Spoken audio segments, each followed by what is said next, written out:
this video, we'll be talking about the third reaction of alkynes called hydration. In the first two, which was in the last video, 0706, we learned about hydrohalogenation and halogenation. This time we're talking about hydration. So as you know, hydration means adding water. So we're going to learn that you can add water to the triple bond of an alkyne. So please study section 7.7b, which starts at the bottom of page 267 and goes through 269. There's also a 7.7a, which you can read if you want to, but we're not going to be covering that reaction.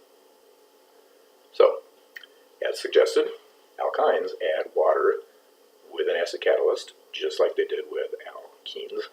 Remember, hydration of alkenes, you add hydrogen to one carbon, OH to the other, and it was Markovnikov addition. Same thing is true with alkynes. You add water across a triple bond. You add OH to one carbon and H to the other carbon, and it turns out it's Markovnikov as well.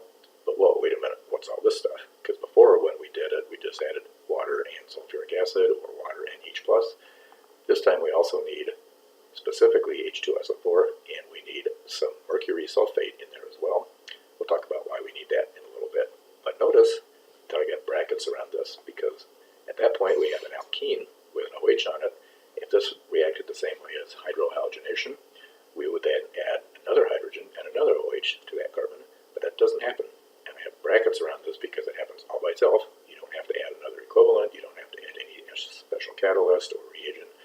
All by itself, this kind of molecule does what's called a tautomerization. We'll talk about that also in just a minute, and becomes this molecule. So the single bond OH becomes a double bond O. So the product is always a ketone. So interestingly, notice the overall reaction here to this triple bond. We're indeed adding water, but we're adding the oxygen as a double bond to one carbon and both hydrogens to the other carbon. So we're still adding water, it's just instead of H and OH, we're adding O and two hydrogens. Still Markovnikov, so the carbon that had the most hydrogens to begin with is the one that gets the new two hydrogens. So here's a little bit more detail about these two reactions. Now you might ask, is this really two reactions, or is this one reaction with the intermediate being a mechanism step?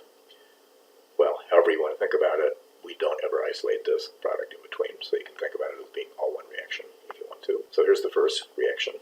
From here to here, this kind of a molecule is called an enol. Very important kind of thing. We'll see it again in the future.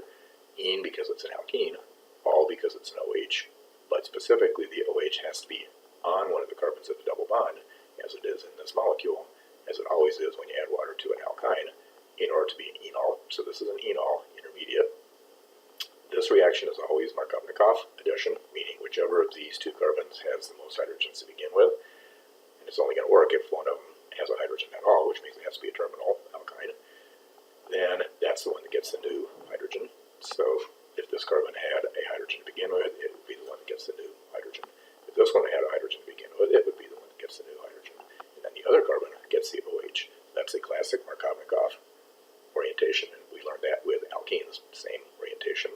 Stereo specificity of this reaction is nonspecific, so sometimes you get cis, sometimes you get trans, but it really doesn't matter because this thing isn't going to last, it's going to immediately turn into this other thing as well, so the fact that it's nonspecific really doesn't matter.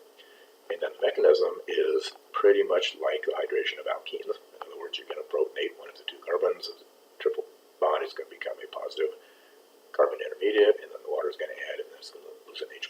Exactly the same mechanism as you learned for alkenes. It's not exactly the same mechanism, and you know that it has to not be exactly the same mechanism because this requires mercury, and so mercury must play a role somewhere in the mechanism. We're not going to worry about it for all intents and purposes. That's what it does. You can look more specifically at the mechanism in the pages that I suggested you read, but all that really matters is that it's, for all intents and purposes, the same as hydration of alkenes. Then the second reaction is what's called keto-enol tautomerization. That's a mouthful. Tautomerization, sometimes pronounced tautomerization, is a specific kind of rearrangement in which you're going to take an OH group on a double bond, you're going to move the hydrogen onto the carbon next door, and you're going to move the double bond up into here to make the CO a double bond and the CC a single bond. So notice the double bond and the single bond trade places, and this hydrogen goes down onto the carbon, and that becomes a CH2. So here are some examples of keto-enol tautomerization. It's an important enough idea that I wanted to have some examples of just the tautomerization itself. So here are some enols. Notice this is a carbon-carbon double bond with an OH on it. This is a carbon-carbon double bond with an OH on it.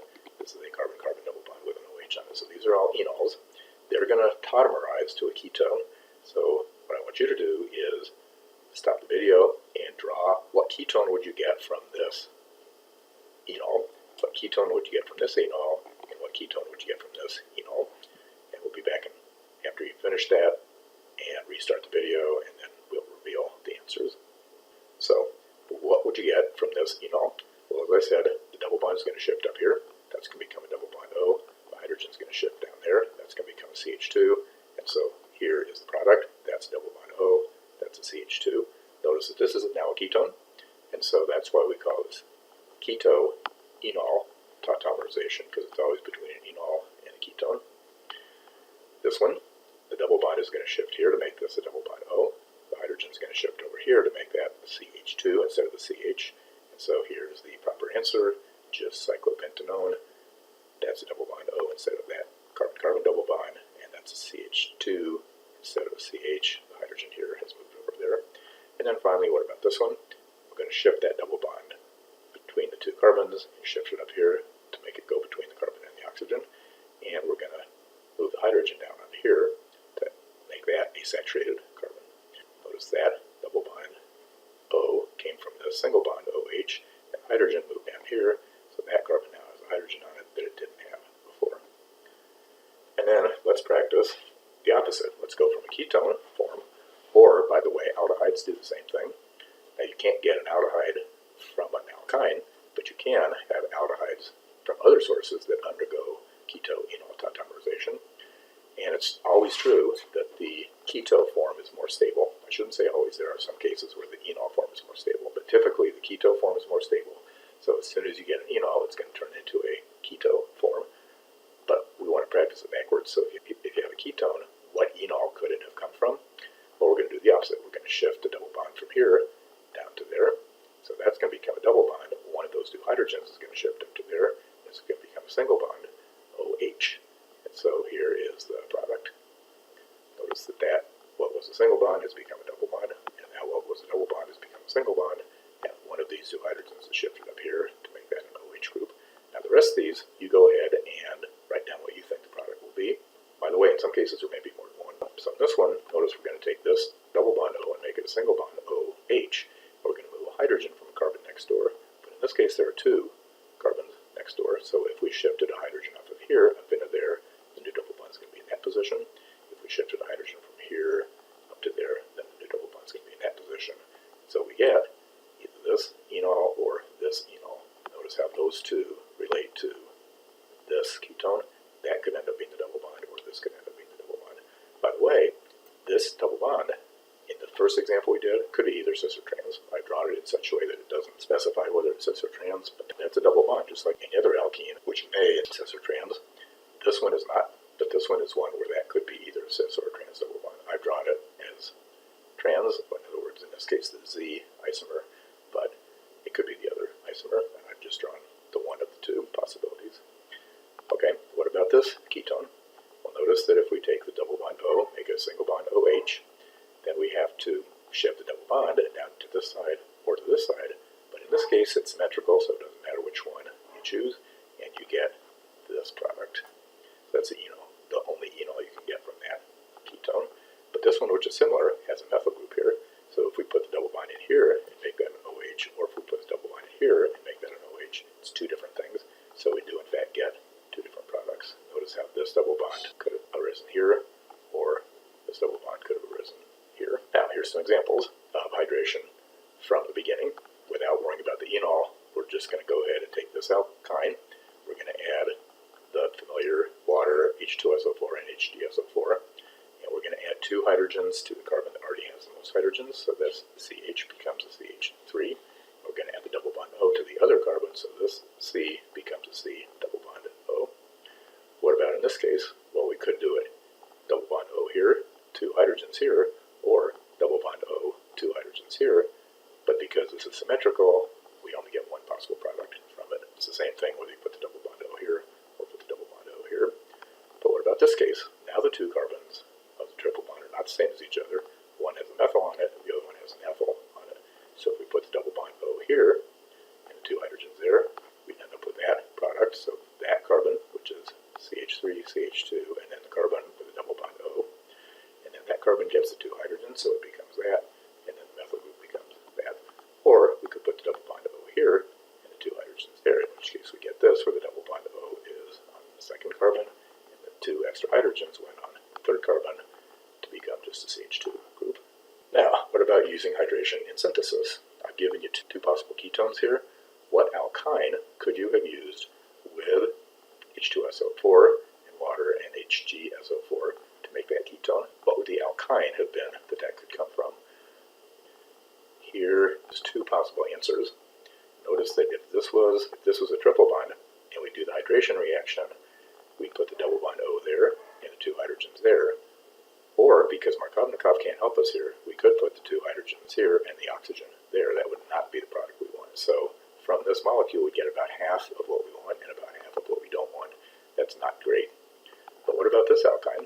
Well, because this one has a hydrogen on the end, now Markovnikov is going to say we'll put the 2 new hydrogens there and the double bond O there, and that would in fact give us the product we want in essentially 100% yield. So this one, not going to work. This one is the one we want.